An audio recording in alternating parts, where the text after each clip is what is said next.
1950. New sights and new sounds flash across the continent as road racing erupts into a truly international sport. A new vocabulary of names and places develops. Names like Ferrari, Porsche, MG, Austin Healey, Lancia, Alfa Romeo, and many more. Places like Le Mans, France, Nürburgring, Germany, Monza, Italy, and the road races of Monte Carlo, Belgium, and other European nations. This new vocabulary is spoken not only by drivers, but by 25 million spectators who make road racing the world's most popular sport. There is more than fun involved in road racing.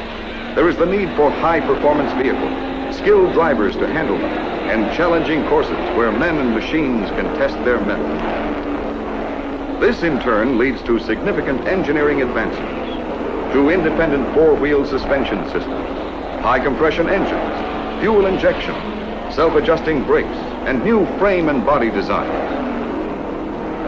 While the excitement of sports cars and sports car driving gains momentum in Europe throughout the early 50s, there is excitement of another kind in the United States, where competitive events are still being held in the traditional American way. Big racing cars on closed-circuit oval tracks with all turns banked and the major emphasis on speed. But much of this is to change in the fall of 1953, when America's largest producer of automobiles takes a significant step forward, filling the sports car void in this country by introducing America's only true sports car. European road racing had proved that a true sports car is a very specialized vehicle. It puts a greater premium on handling and maneuverability than on speed alone. It emphasizes cornering, steering, and road holding.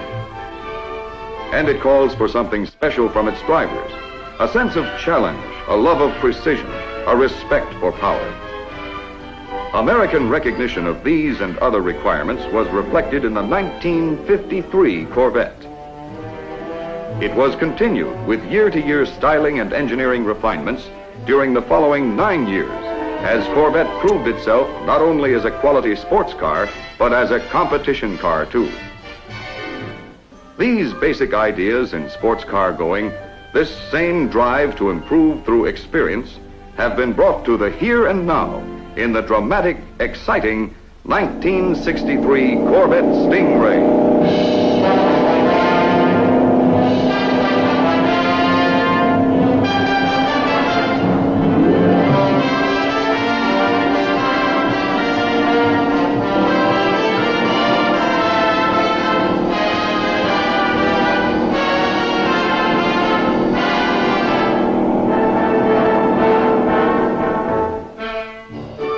The idea of the new Corvette Stingray was conceived at the General Motors Technical Center, where designers and engineers were given free rein to develop a distinctly different kind of sports car from the ground up.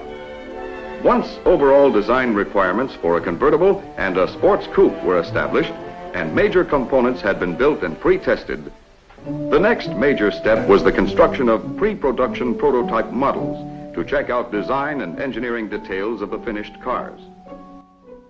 Beginning with a one-piece underbody, the first handmade prototype, a sports coupe, takes shape and form on a perfectly level surface plate in the fiberglass body shop. For this new fastback model, the passenger compartment is completely framed in a steel network that in non-technical language is known as the birdcage. It isn't long before the surface plate is filled with clamps and fixtures as additional body sections are assembled like a giant jigsaw puzzle. Each new section is carefully fitted into place, then prepared for bonding to adjacent panels. All of the pieces that make a complete prototype body, including this rear quarter panel, are formed in plaster molds that are hand cast from wood patterns. After the molds are treated with a coat of resin, fiberglass cloth is carefully hand fitted to their contours, then coated with more resin. When the plastic material has set and been trimmed, the panel is taken out of the mold and fitted into a sub-assembly consisting of the roof and the opposite rear quarter panel. A rear end panel across the back completes the four-piece sub-assembly. Fiberglass reinforcing strips are then bonded along all seams for added strength and rigidity.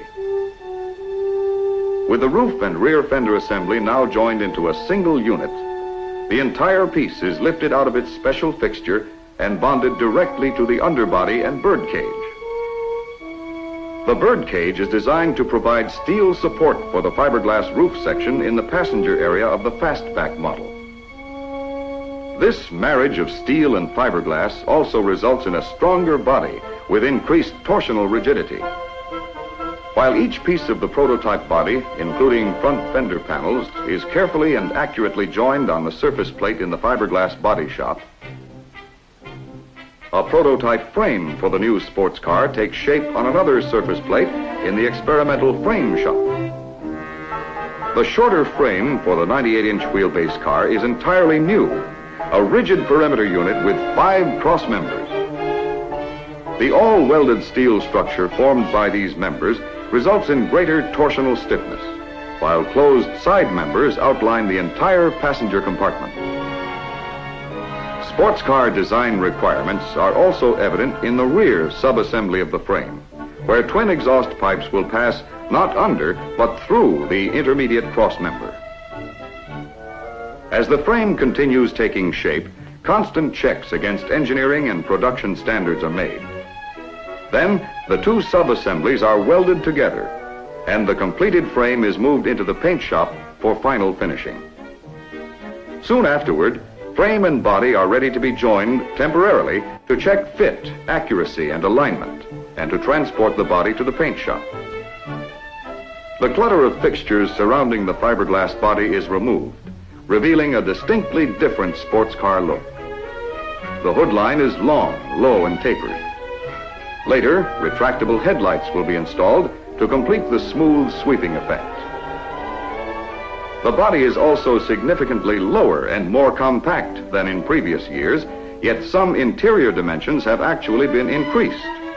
And for easy entry and exit, door openings wrap right into the roof panel. Providing a complete set of handmade trim for the prototype interior is the responsibility of the engineering trim shop. Here, as elsewhere during the construction of prototype models, highly specialized skills are called for. This handcrafted pre-production seat, for example, is designed to combine a deeper bucket with more wraparound support in the back section. Objective, increased driving and riding comfort. Because beauty is important too, standard seats are covered with pleated leather grain vinyl. For a plush touch, genuine leather seat trim is optional. Every part on a pre-production car calls for specialized attention. Someone to design it and someone to make it. Prototype body hardware, for instance, is die cast one piece at a time in the engineering foundry. But the precision molds are made from wood models, and the hand-carved wood models are made from blueprints. And the blueprints are based on sketches drawn by stylists. The end result of this long chain of skills can be something as large as a complete fiberglass body or as small as a zinc nameplate. Then, when every component has passed through testing, manufacturing, and finishing steps, final assembly of the prototype car gets underway. Assembly proceeds from the ground up, starting with the prototype frame and a completely new rear suspension system. First, to decrease the unsprung weight of the car and thereby produce true sports car ride and road handling, a rubber isolated differential is bolted to the frame. Additional stability is provided by a unique 3-link suspension unit attached at each rear wheel. One link absorbs acceleration and braking forces, another controls forces set up by twists and turns. And a separate axle shaft with double universal joints forms the 3rd link in each rear suspension unit. The shaft transmits some of the lateral forces created in turns to the fixed differential, which in turn channels them to the sprung weight of the frame. The net result of this entirely new unit is a fully independent rear suspension system for greater control on starts, stops, and turns on the highway and in competitive driving. A transverse multi-leaf spring is also part of the rear suspension system, but is designed to handle vertical forces only. Full four-wheel independent suspension is achieved with the introduction of a new coil spring design for the front wheels. Steering is also improved and allows quick changes from standard steering ratios to a faster ratio for competitive requirements by repositioning the tie rods. Steering, handling, and traction are improved too, because unlike most front-engine cars, the Corvette carries over 50% of its weight on the rear wheels. Now the fiberglass body, which has been sprayed with an experimental metallic color, is lowered on the chassis and bolted down to 8 body mounts.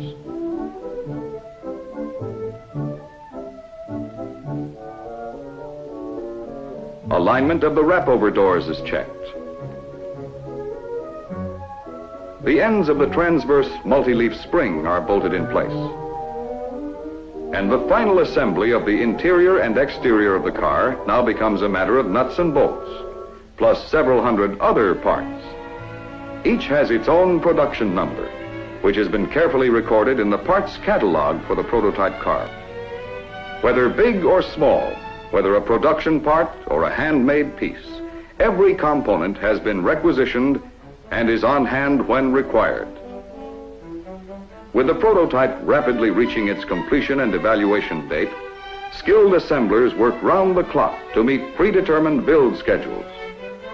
Soon, the prototype interior is completed, down to the very last screw and washer. Rapid progress is also made in the outside appearance of the car, which takes on a distinctive look and personality all its own. Electrically rotated headlights, for example, are a key design feature of the prototype. The lights are operated from inside the car by 2 controls. One reveals and retracts the twin units. The other turns the lights on and off. With the lights in their concealed position, front-end styling has a smooth aerodynamic flow. At the rear of the car, the gas filler tube cover for the standard 20-gallon tank or optional 36-gallon tank is attached. Later, the distinctive Corvette emblem will add a styling highlight to the cover. Finally, the spare wheel is raised into a concealed well beneath the gasoline tank. A major checkpoint has now been reached. For the prototype sports car, after nearly 2 years of planning, designing, and pre-testing, and the individual efforts of hundreds of people, is a completed reality. It moves now to the test car garage, where final changes will be made in paint, parts, and engineering specifications before final evaluation of a convertible and a sports coupe begins at the General Motors Proving Ground. Here, a group of Chevrolet research and development engineers and Zora Arkus-Duntov, staff engineer in charge of high-performance vehicles, are joined by 2 well-known Corvette drivers, Dr. Dick Thompson and Dave McDonald. Their purpose? To evaluate a Stingray convertible and a Stingray fastback. 2 prototypes which reflect a full decade of sports car experience by stylists, engineers, research and testing personnel, production experts, and individual craftsmen of 100 different skills. Yes, it takes people with know-how, plus a nationwide network of manufacturing facilities to produce a distinctively different car, a car worthy of its sports car designation. Nothing illustrates all of this better than the sight and sound of the new Corvette itself. So watch and listen to this new and dramatic idea in sports car going.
down. Not on good. Nice road along the mountain. With excitement. All right. Let's stop being excited. Tell me your general feel. It was a great improvement over the 62. It's sure quite a car we got this time. You've had power for some time, but now you've got the other finer points to go with it. Dick, tell me, what do you think about acceleration and traction? It was very difficult to actually spin the wheels starting off. I think this will be important not only to Dave and myself under racing conditions, but to the average public driving on the highway. The average person accelerating off, say in slippery weather even, or on dry pavement, will have the car much more under control. Dave, what do you think of inside of the car? Well, the dash arrangement this year is one thing I noticed right away, and the way the instruments are arranged this year, it's awful easy to pick out what you're looking for, whether it's the speedometer, the tach, or the oil pressure, or something like that. Tell me, Dick, how do you feel about the driving position, pedal arrangement, all the interior? It was very comfortable, Zora. I have a particular problem with my legs clearing under the steering wheel, and in this particular car, why they clear the steering wheel very nicely. We were very happy with it. Weren't you happy, Dave? Sure was, and it not only looks like a dream car, it even handles like one. At any speed, it's beautiful. Yes, the 1963 Corvette Stingray is the sports car with a European heritage, but an American biography. A biography that summarizes a decade of outstanding achievement in design, performance, and engineering by Corvette, America's sports car.